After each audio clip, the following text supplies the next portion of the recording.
رب نے فرمایا فریقم فی الجنت و فریقم فی السعیر، ایک جماعت جنت میں جائے گی اور ایک گروہ جہنم میں جائے گا۔ اب ہمیں یہ نہیں پتا ہے کہ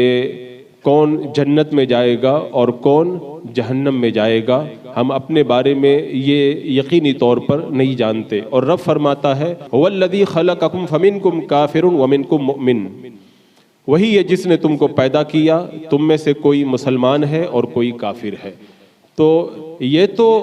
ہمیں یقین ہے اللہ کی رحمتوں سے کہ اللہ تبارک و تعالیٰ اہل ایمان کو جنت عطا فرمائے گا اور کافروں کو جہنم کے عذاب میں مبتلا فرمائے گا، لیکن ہمیں یہ نہیں معلوم ہے کہ کس کا خاتمہ ایمان پر ہوگا اور معاذ اللہ کس کا خاتمہ کفر پر ہوگا۔ اگر خاتمہ ایمان پر ہوتا ہے تو پھر اللہ کی رحمتیں بڑی وسیع ہیں اور انشاءاللہ جنت کی بہاریں اہل ایمان کو نصیب ہوں گی۔ لیکن یہ کیسے پتہ چلے انسان کو کہ میرا خاتمہ ایمان پہ ہوگا کہ کفر پہ ہوگا؟ حدیث پاک میں ہے، حضرت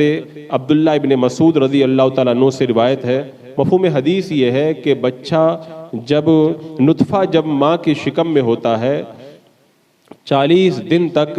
وہ نطفے کی شکل میں رہتا ہے، پھر 40 دن تک بندھا ہوا خون جمع ہوا خون بن جاتا ہے اور پھر 40 دن تک گوشت کا لتڑا بن جاتا ہے۔ یہ 120 دن یعنی پورے جب 4 مہینے ہو جاتے ہیں، اللہ تبارک و تعالیٰ ایک فرشتے کو بھیجتا ہے 4 باتیں لے کر کے۔ وہ فرشتہ اس بچے کی ان 4 باتوں کو اسی وقت لکھ دیتا ہے جب بچہ شکم مادر ماں کے پیٹ میں ہوا کرتا ہے، یعنی بندے کا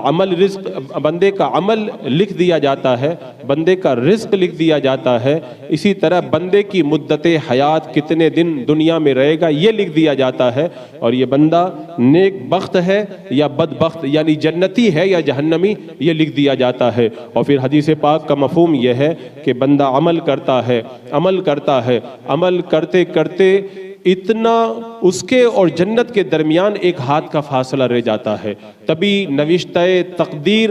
آگے آتا ہے، غالب آتا ہے اور وہ جہنمیوں جیسے کام کرنے لگ جاتا ہے اور جہنم میں چلا جاتا ہے۔ ایک بندہ عمل کرتا ہے اس کے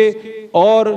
جنت کے بیچ میں صرف جو ہے وہ ایک ہاتھ کا فاصلہ رہ جاتا ہے، تو نوشتہ تقدیر غالب آتا ہے اور وہ جہنمیوں جیسے عمل کرتا ہے تو جہنم میں چلا جاتا ہے، اور ایک بندہ ایسا ہوتا ہے جو